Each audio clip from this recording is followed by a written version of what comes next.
buonasera a voi tutti, grazie per essere qui all'Istituto Italiano di Cultura di Londra, qui a Belgrave Square.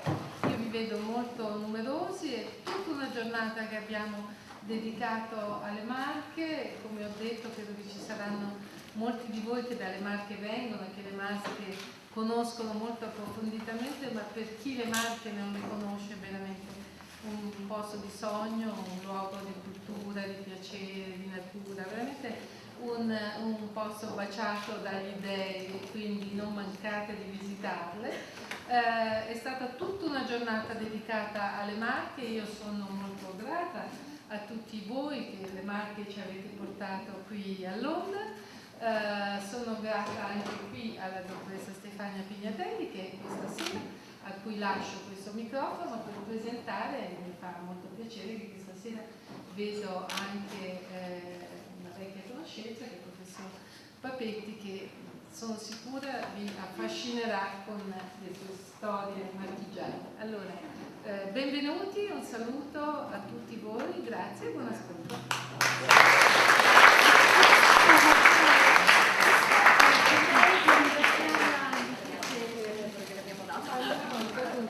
Grazie.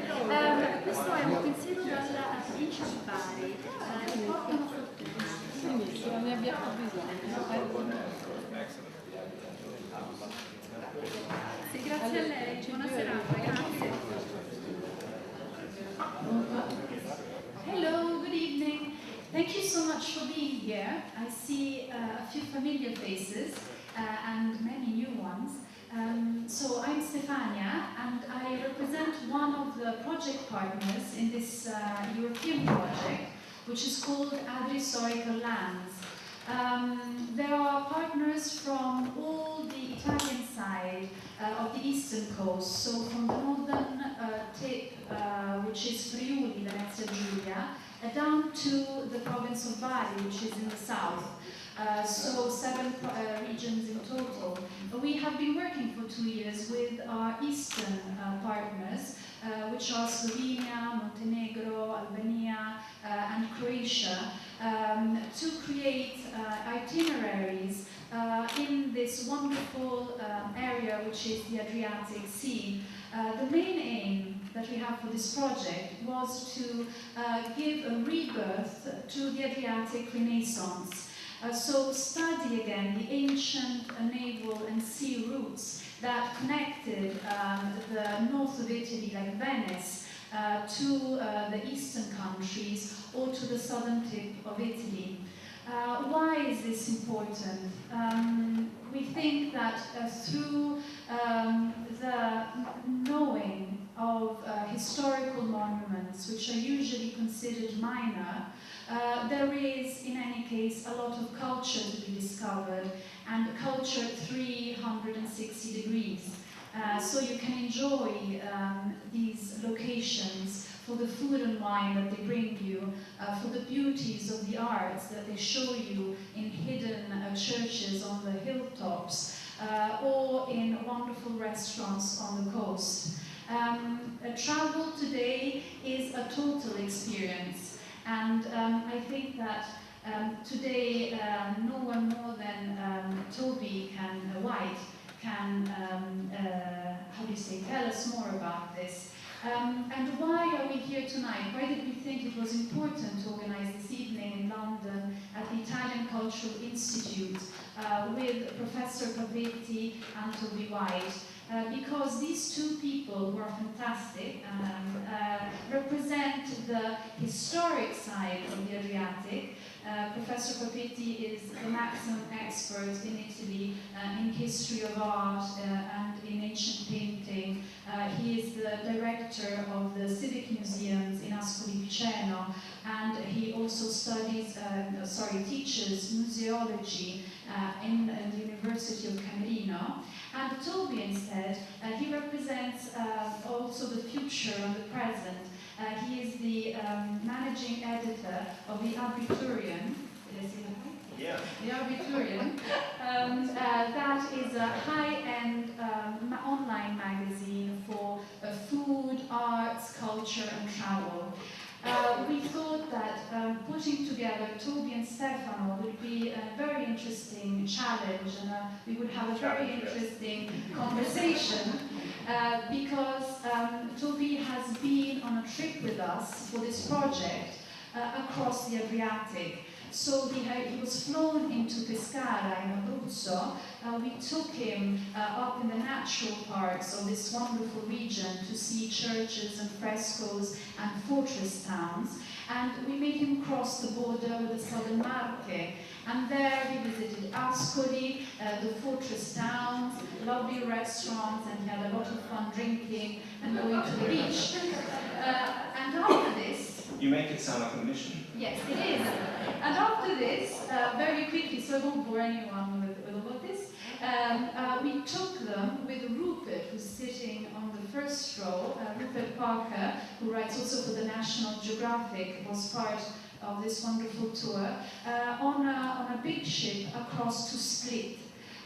We wanted to sail, but there was bad weather, so all the group had to get the big boat from Ancona, and there they experienced all the natures of Hvar, the island of Hvar, which is mainly known for its port, where there is the glitz, there's the music, there's the disco, but it actually has hidden villages on the top of the hills.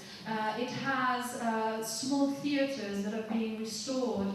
It has lovely hiking routes and forests to walk in, and not many people know about this. So at this point, I will pass the word to these wonderful people whom we thank so much for being here, and I really think you'll enjoy this.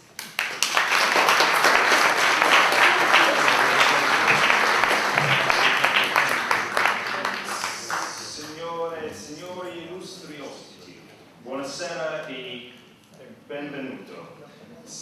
Tutto quello che posso dire in italiano. So I'll resume in English. I the same in English. So very nice. I think we'll muddle through between us. Luckily, I'm not the one doing most of the talking here. It's my esteemed, learned friend here to my left. I'll say at the beginning, I'm supposed to be your representative up here, but looking around the room, I see there are some far more learned faces than me. So if you have any questions, there will be some time at the end, and hopefully I'll be able to ask a few to lead you in your talk. So first off, the context. Let's tee it up. Right, so we have here we go. So, Stefano, please. What are we looking at here? Yes, of course. Tomorrow morning, everyone told me that this evening, during this conversation with Toby White, I must speak English. And so I try to do it in your honor because we are in London, but I don't think that my English is an honor for you. And that's why Toby will speak very slowly. Doesn't start very slowly, yes, but right, okay, so during the conference will be more slowly, so I can understand everything of what you say. So we start with a slide that represents Italy in the second half of the 18th century. And I choose this map of Italy because it's very useful to represent the place of which we are speaking this night. The east and the west coast of the Adriatic Sea. And I want to read only a few words concerning this aspect. Some words that describe the Adriatic Sea. Waters as calm as a big lake and seafarer-friendly currents. Since very early times in the history of the world, the Adriatic Sea has never been an impairment for the relations between the peoples that used to dwell in its shores. On the contrary, it was a good and fast sea route, safer and easier than land routes. That's why I want to show you this map, because between the main cities of both the Adriatic coast, there were during the century very important economic relationships, and on this economic relationship grows up a common culture that is expressed also in art. That is the argument of our conversation of today. And also it's very important, this map, because you see that the Adriatic Sea is also called in the map Gulf of Venice, because all our history of the Adriatic starts with Venice. And the next slides show us Venice, the Ducal Palace and the Basilica of St. Mark in San Marco Square. And this slide is very important because the monument that we are seeing, especially the Basilica of San Marco, are built with stone and precious colored marbles coming from Byzantium. The fantastic mosaic of the inside in the Basilica of San Marco, the floor of the Basilica of San Marco, are made with precious marble coming from Byzantium. And in the facade of the Basilica of San Marco, in the main corner of the Basilica, we see a wonderful relief in red stone representing the Tetrarchy, the 4 emperors of the Roman Empire, 2 emperors for the West Empire and 2 emperors for East Empire, that are embracing themselves, and that stones come from Byzantium. So San Marco represent at very high level the relationships, economic and artistic, of Venice with Byzantium through the Adriatic Sea. So the importance of the region really starts with Venice as well. I mean, there was some movement The around... story really starts with Roman Empire, Yeah. but from the medieval period, Okay. from We've only Venice. got 4 minutes, so it's... Yes, yeah, we'll yes, start that's with why we the start with the medieval period, with the Roman Empire. And- But we are talking also of the Roman Empire. In the year 1000, Yeah.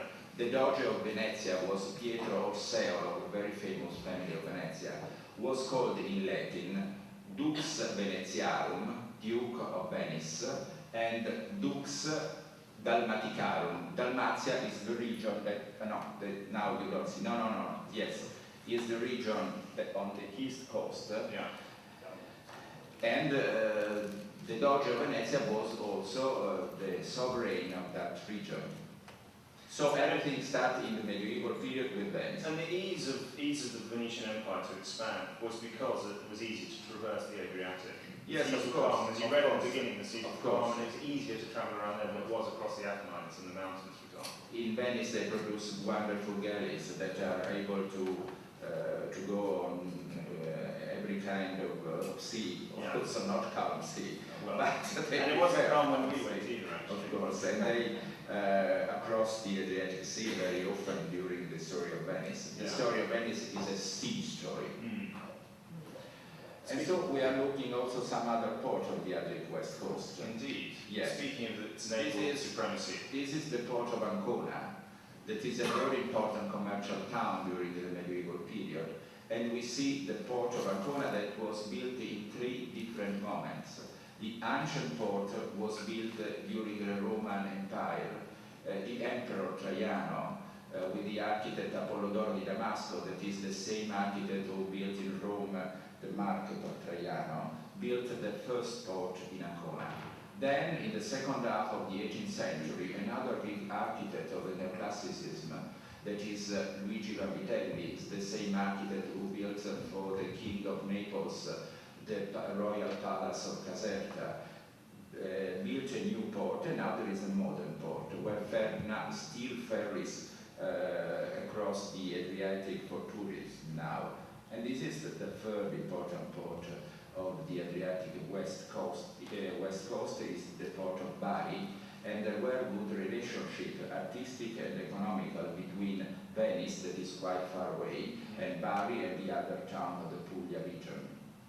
And now we are going on the other side of the Adriatic coast. We saw some slide concerning Zara and Spalato, that are important towns that had Zara and relationships. Split, obviously. Yes, Yeah. this is the second one, yes. And you can find in this town all the most important buildings are very similar to the buildings that you can find in Venice. Mm. The main churches, the main palaces of Zara, Spalato are very similar, smaller of course, of the same kind of building that you can find in Venice. Also, the relationships, the next one, Mm-hmm. between the Adriatic coast is represented by the noble of the Holy House of Loreto. This is an ancient painting of the 17th century that represent the flight of the Holy House of the Virgin from Nazareth to Tersato, that is a little town in Dalmatia, and then from Tersato across the Adriatic Sea to Loreto, where it is now. This is the legend that concerns the little house in Nazareth, where the Virgin lives with Saint Joseph and the little Jesus. And when this part of Palestine was conquered by the Islamic army, the legend says that some angels bring off the Holy House from Nazareth to Tersato and then to Loreto. This is a legend, of course, but we know that was a family called Angeli that transferred from Nazareth to Loreto some original stones of the House of the Virgin. And around this little house, during the Renaissance period, the main pope in Rome, as Giulio II della Rovere, asked to the most important architect of the Renaissance period, as Donato Bramante and Antonio da Sangallo il Giovane, to build a very huge church to preserve inside the Holy House of the Virgin. And so there are also religious relationships, not only economical and artistic. And it's near Ancona, isn't it? Yes, it's very near Ancona, and it's a very particular position near the sea. So here is something of not only religious but also artistic importance that's actually quite far away already from. Yes, it's quite far already from. Is one of the center. Is one of the center of Renaissance Italian art. Yeah. Is something similar in religious iconography to what you can see in the Ducal Palace in Urbino. Also, Piero della Francesca made some frescoes in the Church of Loreto, now are destroyed, but there are some wonderful frescoes of Melozzo da Farlì, of Luca Signorelli, of the main Italian artists, and the architecture is Donato Bramante, that is one of the best architects of his time. And at this time, is most of the artistic movement happening from Venice and going out at this point? Not at this point, before. Okay. The flight of the Holy House happened in 1294, they said. Right. Okay. And in that period, many artists from Venice painted altarpieces for the main town of the Adriatic Sea, because the power of Venice was expressed also by the art. Yeah. Was not only an economic and political power, but the artists of Venice were very good ambassadors of Venice in the Adriatic Sea. And now we are looking something probably. Yeah. Speaking of magnificent altarpieces. Yes, this is a fantastic polyptych of the most important painter of Venice of the end of the 14th century. He's called Paolo Veneziano, of course, because he was born in Venice and he lived and he spent all his life in Venice. And he painted some very important frescoes and some very important altarpieces for the Basilica of San Marco. And this polyptych of Paolo Veneziano was painted in Venice for a small town between the Apennine Mountains in the Marche, that is called San Severino Marche. You see that the central part of the polyptych is not still there. Between the Saints Peter and Paul that are in the middle of the polyptych, there were another panel representing the coronation of the Virgin that now is in the United States. But what survived in San Severino is a very important paintings that represent the condition of the most important painters of Venice that consider the painting, the frescoes of Giotto in the Scrovegni Chapel in Padua, but he mixed the influence of Florentine style with Byzantine style. And you see these very elegant figures. All the saints, especially the human saints, have wonderful dresses made with oriental silk with gold. And the last saints on the right, on this side, that is Sant'Orsola, as a princess. She has a wonderful crown on her head, and she wears a very smart cope in silk, blue and gold. And she wears it as Boccaccio said that the woman must wear this kind of dress. She had a part of the cope under the arm. The other arm is free, and when they walk in the street, they must move the cope with the hand free, because the color of the silk and the shining of silk or gold were very attractive for men, say. And there's a type of...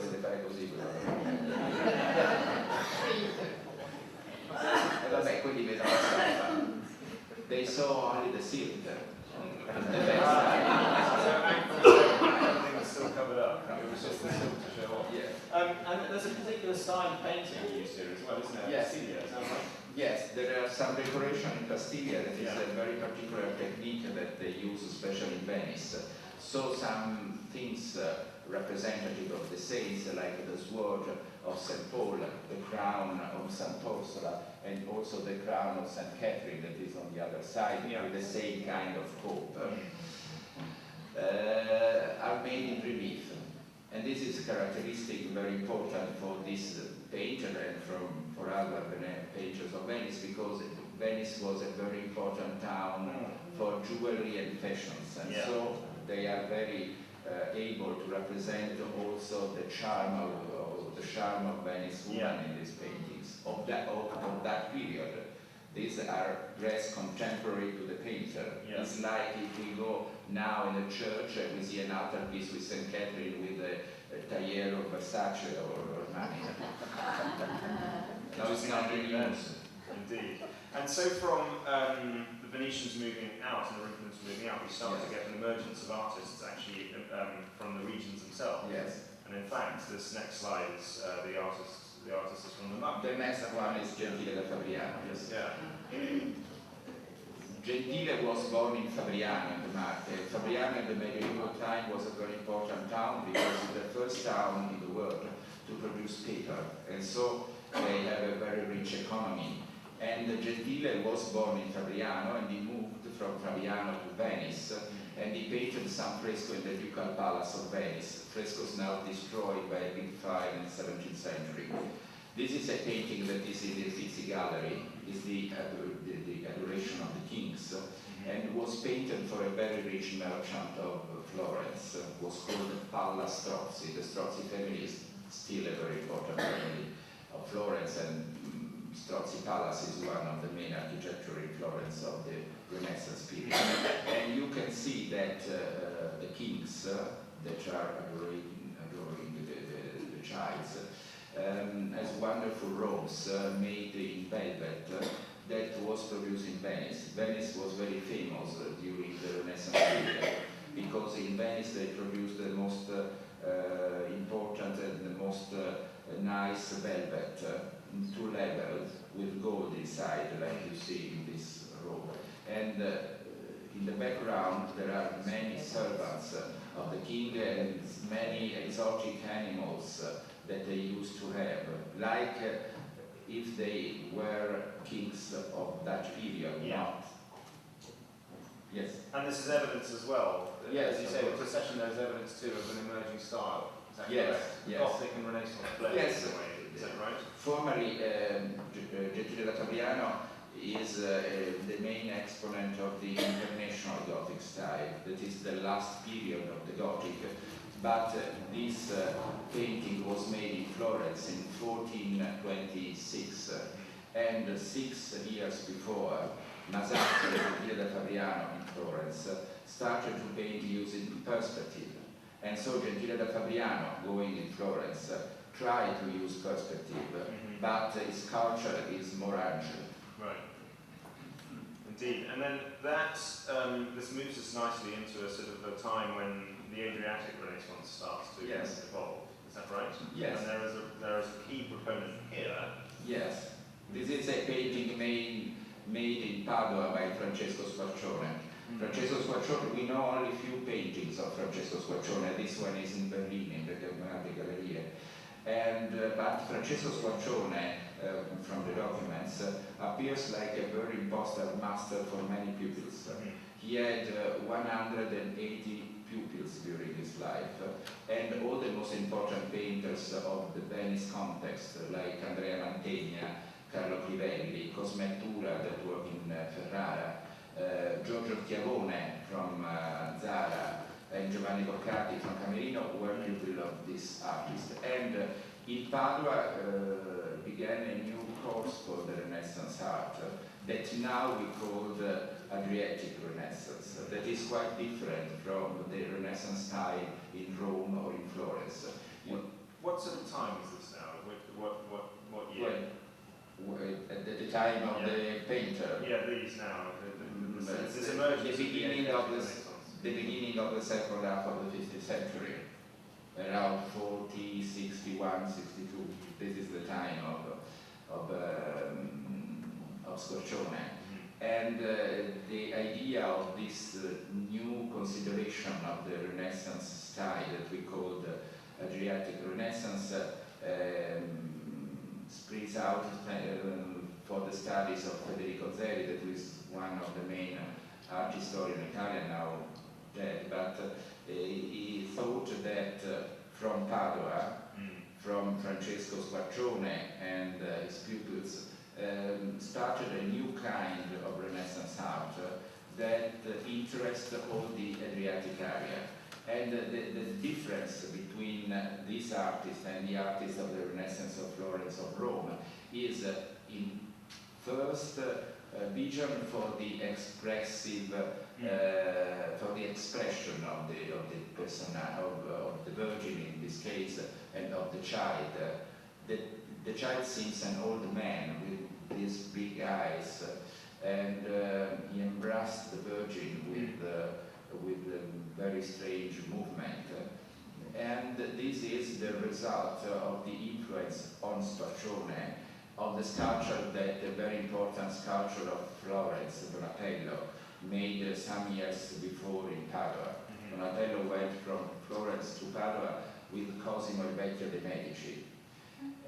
And he produced in Padua some wonderful sculpture, like the monument to Erasmo Danardi, that was a captain called the Gattamelata, the altarpiece of the Basilica of St. Anthony, with this relief in marble, but especially in bronze relief, that have the same characteristic. Are artists that appreciate very much the Roman sculpture. They use decoration from the architecture of the Roman Empire, and they use also this decoration that you see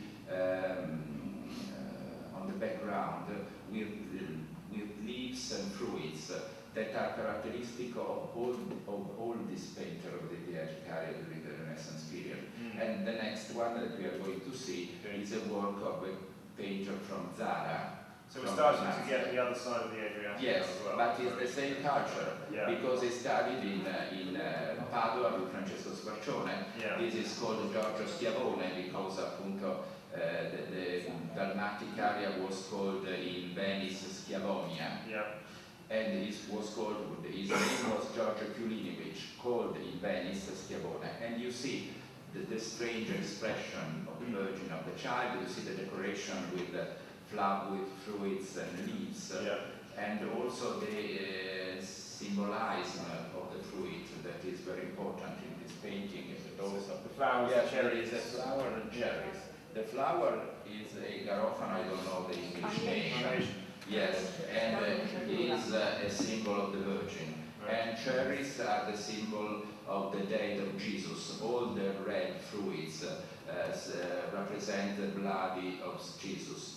I want to ask at this point, here is a distinct style that's emerging out of the Adriatic in that sense, part of this Adriatic Renaissance. Now, but this is not a production of Venice, it's a production of Padua. Exactly. This painter doesn't work in Venice. No, indeed. But his contemporaries are Botticelli, Piero della Francesca. But there are some relationship, because one of these painters from Florence, that was Filippo Lippi. It was in Padua and then in Venice. Also Paolo Cello, that is the master that was very passionate in perspective studies, was in Venice.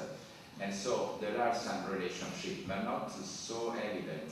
Is there a reason why these artists are not particularly as well known as? But you know, because also the Adriatic monuments of the Adriatic town are not well known. Right. It's not. That's Doesn't why we do it. depend from the quality of the monuments. Doesn't depend from the quality of the painters. So depends on the historical fact from the end of the 18th century when in 1797 the Republic of Venice died. All this kind of connaissance of the art of this area was destroyed. Yeah.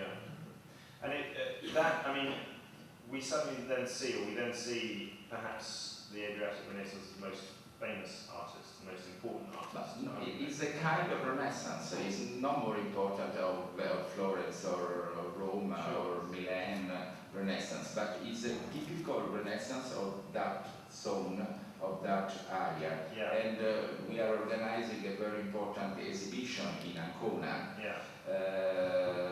with 150 paintings to show this new connaissance of the Adriatic Renaissance. We'll come to that. I was I trying to know lead that on national- immediately to the next slide because Yes, it's, now we are going. Really? Yes. Is that right? So, Yes. so of this particular style, this particular era, But and Carlo Adriatic Crivelli Renaissance. is the well-known artist of the Adriatic area in England because a lot of paintings, the main masterpieces of Crivelli, are now in the National Gallery. Yeah. And he's with us, Jill Dunkerton of the National Gallery, that spent many years of his life studying Carlo Crivelli. Yeah. And this is a panel coming from Ancona.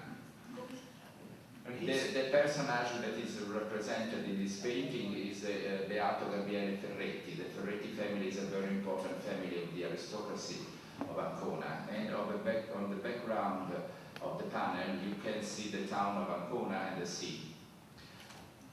And also, you see that Carlo Crivelli, like Francesco Squarcione, used this decoration with fruits that you see in the sky. But in this case, the decoration is not is part of the painting, but is not considered part of the painting because Carlo Crivelli painted the shadows of the fruit on the sky. Is an illusionist. Is an illusionism. So Yeah. we have the idea that the decoration is over the painting, not inside the painting.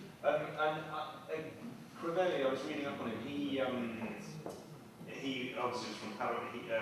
He was educated in Venice, wasn't he? Taught in Yes, Venice. he was born in Venice. But then when He you studied in Padua, Yeah. then he went to Zara in Austria, and then he crossed the Adriatic Sea and he arrived between Marche and Abruzzo. and he never returned to Venice. So it's important. No, So of where course, he is, he because starts to he develop. had very good opportunity of work also in that region. Yeah, but There it were was, rich persons like Ferretti that were in condition to pay this very yeah.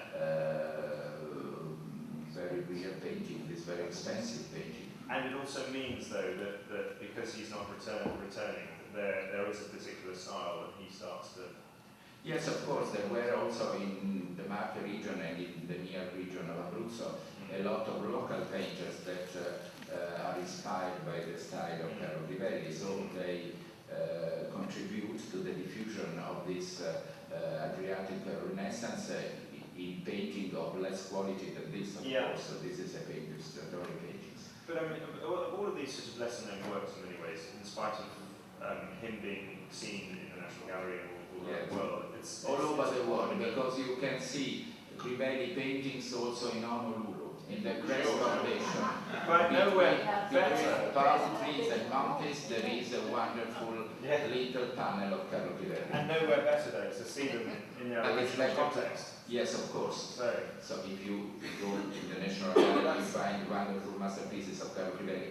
But I think that is much more, that is a very deep aesthetic experience if you admire this work of art in the original context. And if you come in Ascoli Piceno and you go in the cathedral of Ascoli Piceno and you see the wonderful altarpiece of Carlo Crivelli with the original frame, it's something different. Exactly. Also, if you go in the Ducal Palace in Urbino and you see the Flagellazione of Piero della Francesca, that was in Urbino for 16th century, is a different experience than to go in the Uffizi Gallery and to see the portrait of the Duke and the Duchess of Urbino in another place. That painting must be the Ducal Palace of Urbino. You know, to admire completely the quality of that painting, of course. Yeah. One of the things I was most struck actually when we visited Ascoli was the fact that the art gallery, the main art gallery, is effectively in the town hall, and that you conduct meetings surrounded by these fabulous works of art. Yes, of course. Yes. There's also many picture galleries in Italy, the Pitti galleries, the gallery of the Colonna family in Rome, or the Gloria Pamphili gallery in Rome, gave the opportunity to see the works of art in the original context. When you see a masterpiece of Raffaello, of Piero della Francesca, of Leonardo, in a museum, you see a wonderful work, but decontextualized. So you must imagine that work of art in the original position.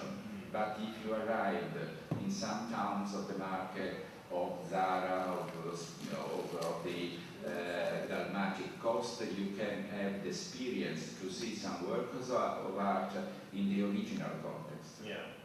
And you don't find tourists, that is very good. No, quite. Unhindered. We are trying to improve tourism, but perhaps not too many. in my opinion, museum must be closed to the public. But I can say this. Exactly. And from one Crivelli to the other, to his brother. Yes, there is another Crivelli, it's Vittore Crivelli, that is the younger brother of Carlo, that was born in Venice, like Carlo, and he went in the Zara and then across the Adriatic Sea and he arrived in the Marche. The level is less important than Carlo Crivelli, but he painted some very elegant panel like this, with the same decoration of the brother, not with the same quality in the expression of the Virgin, of the angels, but with the same style in decoration, in the richness. This part is now audience participation. We have a question for you. Does anyone know where this is? We decided this with this question this morning. It's not original of this moment. Okay. Someone says Ancona. It is in Ancona. There we go. But he's an architect from Dalmatia. See. Now, this architect the architect is Giorgio da Sebenico, that was a very important architect and sculptor, born in Sebenico. Then he studied in Venice. He made in Venice some sculpture for the main entrance of the Ducal Palace. So the Porta della Carta, that is the main entrance of the Ducal Palace in Venice, there are two sculptures made by Giorgio Sebenico. And then he started to project and to create sculpture for some important buildings on both sides of the Adriatic Coast. Well, that was it. The significance here is that the stone is from Istria. Yes. So. Because Giorgio Sebenico was a very intelligent architect, and he had some ship for transfer the Istria stone from Istria to Ancona to Venice, and so he had a lot of money from this kind of market. And you see that the upper part of this facade of the Loggia dei Mercanti in Ancona, made by Giorgio Sebenico, has the same design of the gold frames of the Gothic polyptych, because Giorgio Sebenico is a typical expression in sculpture and in architecture of the Adriatic Renaissance. So the frames that you can see in the original Politic of Carlo Crivelli are the same design of the upper part of this building, with the Gothic arches. I've just realised it's got Ancona in it. Yes. There's a clue in the picture. But the lady came from Ancona. Yes, indeed. So she recognised it. Well done. Full marks. So, okay, now on to the. Here we go. Now We are at the context end. here. We are at the end. We are speaking now for the last Conclusion. slide. Yes. For conclusion Now why? of Lorenzo Lotto and Tiziano. Yeah. Titian and Lotto. So, Titian and Lotto. Yeah. Because they are artists of Venice. Yeah. But like Crivelli in the century before, like Paolo Veneziano, they painted some very important works for the Adriatic town. Lorenzo Lotto lives for a quite long period between the Lombardy and the March. And in Ancona, he painted this fantastic altarpiece for a very rich family of the town, for a family of merchants of the town of Ancona. And in a few years later, Titian painted for the Church of St. Francis of Ascoli. This work was painted in Venice, and you see that on the lower part of the altarpiece there is a famous lawyer born in Ascoli Piceno that lived in Venice, and he ordered to Tiziano this painting. Tiziano was a more expensive painter of the world in that time. He was the painter of the Emperor, of the Pope, of Paolo III Farnese, and so an altarpiece of Tiziano was reserved only for persons of very high social and economical condition. So this is really key. Now what's They happening? say things, sorry, Go on. they say things happens in Ancona. Right. A rich merchant of Ancona, that was Alvise Gozzi, asked Tiziano to paint a very important painting for the family altarpiece in Ancona. Point being is what we get here is that these regional towns are now becoming so important that they're starting to attract the work and private work from Venetian artists as well. Yes, of course. But Lorenzo Lotto arrived in the town that I told you. Tiziano lived in Venice and he painted everything in Venice. And you mentioned that exhibition that was being planned in Ancona next year, is that right? Yes. Let us know. It's an exhibition dedicated to the Adriatic Renaissance. And it's an exhibition in honor of Federico Zelli, especially because he started with this kind of studies. And we hope to have in Ancona many paintings, many panels that once were in the Marche or in Dalmatia, or are still in the Marche or in Dalmatia. And so they think of to put together 150 paintings of that period. That is a very complicated thing. It's going to be quite, well, it's a very important exhibition of the Adriatic Renaissance in many ways. It's the first time that someone, made this kind of exposition, so we can't present only 20 or 30 paintings. No, of course. And they're coming from all over. It's not a question of number, it's a question of quality. Exactly. We want 150 masterpieces, not 100. As well, so there are that many works from the Adriatic Renaissance which are... We hope that from Berlin, from the Gemalde Gallery in Berlin, arrives in Ancona the wonderful panel of Piero della Francesca with San Jerome that was painted from Piero for the Ferretti family, the same family of the Crivelli altarpiece with the Beato Gabriele Ferretti. And so we are very proud to do this. Excellent. We try to do it. Should we open it up to the floor? We need a lot of money. We do. Anybody? Let's take some questions. Does anybody have any questions for the professor? Also in Italian. 2015, no? 2015. What was making Ascoli Piceno so rich that it could afford to employ Titian at that time? Of course, the committant of the altarpieces of Titian was a lawyer, a very rich lawyer from Ascoli that lived in Venice.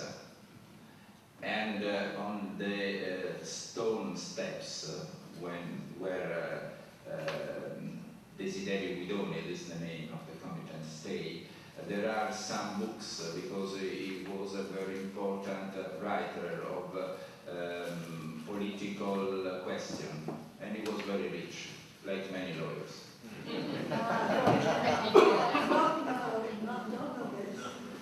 Depends. The best one are very rich, and many rich lawyers are still art collectors. Yes, of course. But the one that I think is not an art collector. Any questions at the back there? There we go. By the way, you can hear us at the back, can't you? Now that I lean into the microphone. We'll have to start over again. You mentioned Zara on one or two occasions.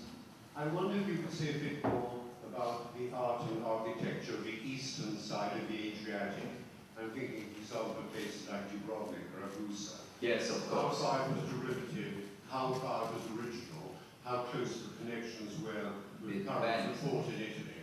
Yes, this is a very important things to study, and there are some scholars that have studied this aspect concerning the architecture on the main town of the Adriatic Sea, because from the document it results that many other architects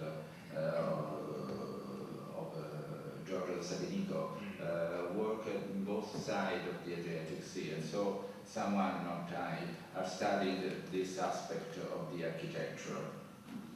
But it's a very strange kind of architecture, because the architecture of some buildings, of some churches of the east coast of the Adriatic Sea has also in the Renaissance period has some aspect of the Gothic architecture. And sometimes there are other things that may very rich in a stylistic point of view that architecture. So it's a mix of style. It's very difficult to study. I don't study the architecture, I only study paintings, but someone is going to do. How many sort of important works would you say are over on the eastern side of the Adriatic? What, sorry? I mean, are there still works over there in places like They still survive. on the eastern side of the Adriatic? Yeah. Yes. I mean, to the gentleman's question. Yes, of course. Kind of, But you can find still a lot of paintings unknown in many museum and public gallery of the east town of the town of the east. And some buildings have been destroyed because after the the first World War, but after the finish of the Republic of Venice, the Republic of Venice goes under the rule of the Emperor of Austria, and they want to destroy something that is not of their culture. Right. And also they doesn't, yes, sometimes, and very often, they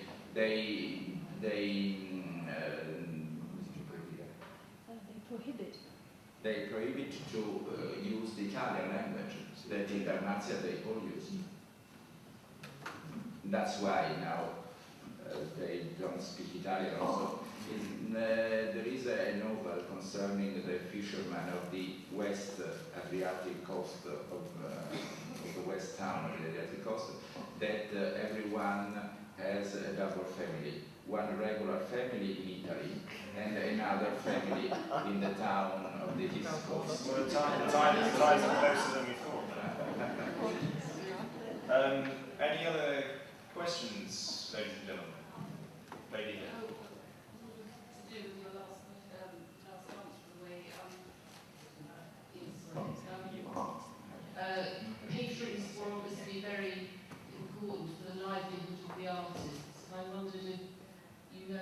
stories of marriages between both sides of the Adriatic, which Of the family of the... from the east and the west, who Yes, of course, there were. then hatred. Yeah, Romney, for example, he was from Zara, wasn't he? Yes. So, But there are many families, especially of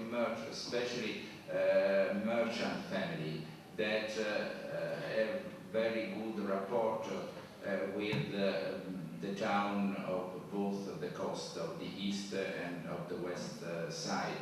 I told you that the painting of Titian that now is in Ancona was created from Tiziano for Elvise Gozzi, that was a merchant of the Dalmatic area who lives in Ancona, and then the family stayed in Ancona. And so there are many reports, but we must find the documents. That's why at the moment we are not in condition to organize an exposition, because it's necessary more time to study the documents in the archives of Spalat, of Zara, of Dubrovnik, of Ancona, of Bari, on the other port. Otherwise, it's very difficult to reveal the story of this port, because for 2 centuries, from 1797, when the Republic of Venice finished, this report has been cancelled, and so you must find the documents. We found the paintings, but we must find the documents. Toby, may I make a Yes. question? What is your impression when you have done the crossover between the two boards of the Adriatic in art, culture, atmosphere of the trip? well, at first, I think my initial impression of it was that they're almost isolated. I didn't realise what the links were between the two, and that they were quite so strong. I mean, obviously I knew the Phoenician Empire, I knew the importance there, even to some extent, you know, Marco Polo essentially came from the eastern side of the Adriatic as well. And it's, looking at it geographically, looking at it historically, you can see where the ties are. And I think by touring both, and both in such proximity as well, in one trip, that did certainly sort of open it up, that there are ties there. If that answers your question. And differences, of course, differences, yeah. Also language as well. I noticed similarities in language. If that answers your question. But specific examples of where I saw how things were close. Well, the towns being fortified, for one, that's one thing. I mean, you look at the architecture, you look at the building, you look at the makeup of the towns. People move into a particular area, and you see where they are. I mean, going through Abruzzo, going through the market as well, all these hilltop towns, very much the same with the Adriatic, with mountains sort of running into the sea, and the idea that you've got the defences there, that sort of thing. So in terms of geographic makeup, I saw, you know, some very close parallels. But now it's very easier to arrive in this part Yes, of Italy. at this point I should do a PR buzz. Because Travelling around the region is very easy now. Yes, Obviously, there are a lot of flights, flights all sorts of things. from London to Ancona. Yeah. And you have to mention the article that came out. Ah, yes, But do I? he must. Right. Well, in fact, yes. I timed the feature that I wrote for the Arcturian actually to come, you know, on it's running today. In fact, timed coincidentally to this talk by the professor. So we are at the end. I think we are. Yes. Yeah. So at Well, the end says of our 47 there are minutes. some more So, questions. No, I think. Any more Yes. questions before we close? No. See, after the hand, I want to say something. You do? Yes, Far away. not for this argument. Oh, I see. No. Okay. At the end of the conference, I'm very grateful to Caterina Cardona, the director of this institute, that gave us the opportunity to stay here this night, and to the president of the Association de Marche Segrete, Princess Giulia Pignatelli Aragona Cortez, and his daughter Stefania Pignatelli Aragona Cortez. You see, the family name in Italy are very quite long, especially if it's an old family. And I think that Princess Pignatelli could say something, because we have the Marche Segrete Association. Yes, good point. Received from the President of the Italian Republic this bronze medal. Is the first one. Then they had the silver and gold one medal from the President, I hope. And for the activity of the Marche Segrete in this field, in the field of tourism. And this is a very prestigious medal. Stefano Tubi, a very kind. I didn't finish, sorry. I want to say thanks to Toby White, that has been very clever this morning and this evening. Now he started studies on the Renaissance, Renaissance. Next time, Stefano will be asking the questions, and I'll be doing that. So I finished. Okay, yeah.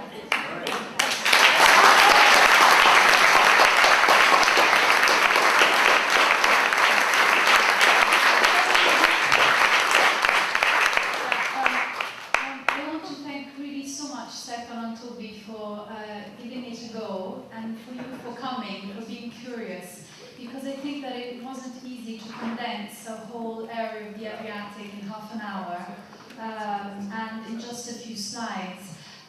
You see here just a few posters that describe the areas that we're trying to promote and to activate, to restore, because the partners on the eastern coast are actually doing restoration projects. For someone that was asking about architecture, you can go also to the Star Gallery at Smith Square at Europe House, where we are hosting a photographic exhibition of all the cultural heritage that is being saved and promoted with this project, for those who are interested to go deeper. And obviously you can check our websites, and you can find us on Twitter and Facebook.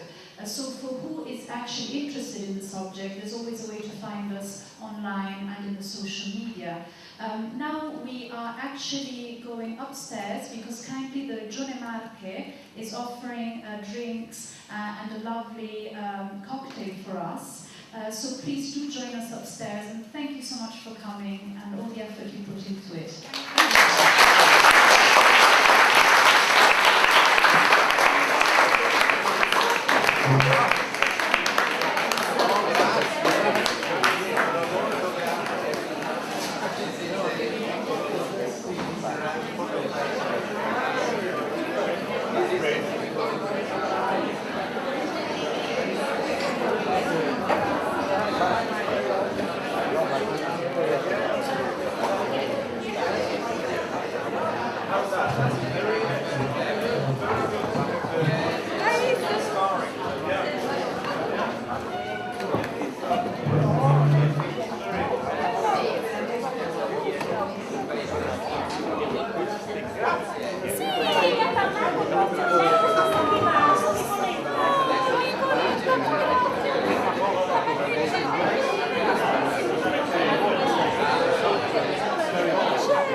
Mother-in-law of the father. Ah, so you're the brother.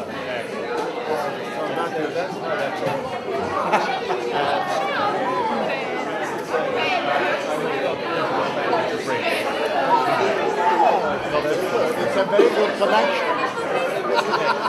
It's a connection by the year. Absolutely. But you see, it's quite interesting. I don't think Marche, the word, the name, is very well known in No. And even in Italy, frankly. Is that right? Not very well known. we were very bad. We're not good at exploration. You know, if it's Provence, if it's Tuscany, there's no problem. Mark and other regions is a pity because they are very different. I started to travel in the market for the centenary of Alberico Gentili, Right. was professor in Oxford, you Right. know, the Right. founder of international law. That was the first connection. Right, right. But So, it's shall we go up? Sì. Andalo, Andiamo andiamo su. su.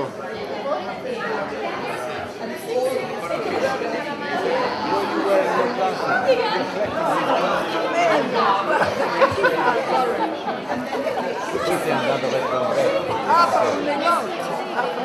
Giallo e bianco. I bianchi più cari per me. E vedi che abbiamo una rappresentanza, ieri ci siamo visti. Senti, come andiamo di sopra a prendere un aperitivino? Sì, un po'. Sai quando è che mi è venuto in mente quando è stato a Ragona? Sì. Adesso te lo dico, una battuta. Quando si è sposato È stato veramente interessante. Sì, se l'avessi fatto in italiano sarebbe stato meglio, non un dettaglio. No, ma è stato bellissimo proprio per quello. In inglese è molto creativo. No, la Sì, nel 2015. Ci sarà anche Federico Barocci. No, perché Federico Barocci appartiene diciamo ad una fase più tarda. Adesso nel 2015, adesso che siamo nel 2013, quindi nel 2016, siccome adesso nelle Marche abbiamo fatto una serie di mostre sul 600, allora stiamo preparando per il territorio di Barocci, di Pino e Pesaro, una mostra su Barocci e Barocci. Sì, certo, ma voglio dire, però la mostra bisogna farla di Pino, che vedrà. E però non riguarda diciamo, il contesto del Rinascimento adriatico, il successivo è un pittore internazionale. Beh, no, dipende, dipende. No, ma in Spagna, certo lo conoscono lui, però c'è un pittore internazionale. Certo, al suo tempo era più conosciuto di oggi, però diciamo, gli studiosi conoscono bene il nome di Barocci e poi anche quando le persone non particolarmente diciamo, introdotte nel campo degli studi storico-artistici